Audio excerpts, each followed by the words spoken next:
We start the day in Miss Rowe's class. This is Trinity's first class of the day, and as Miss Rowe is my mentor teacher, it was a good place for us to meet. The buses are always crazy and hectic, so it was best for both of us to find our own ways to the classroom.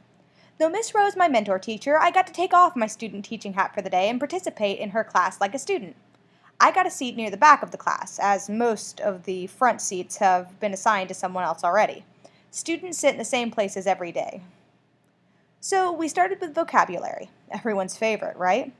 Obviously not so much, as I remember hearing a few muffled groans from some of the students around me. However, they all dutifully pulled out their notebooks and flipped to their vocabulary words.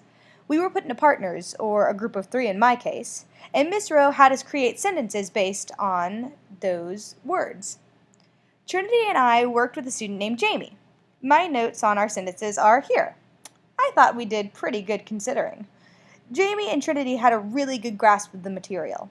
I saw a few students swapping ideas and sentences between groups, and one or two pairs certainly had the one person comes up with all the sentences and the other smiles and nods model going for them.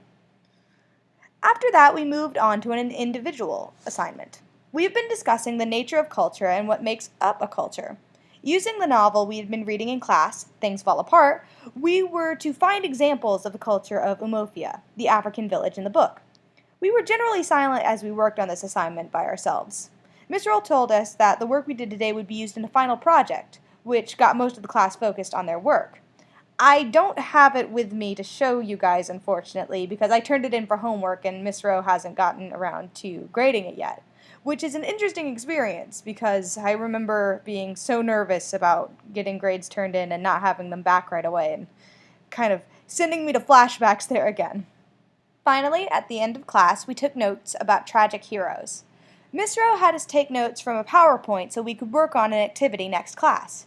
I found it easy to jot down the essential information from the slides, but I saw some of the other students struggling with keeping up because they were trying to write the slides down word for word, something I remember doing myself when I first started college.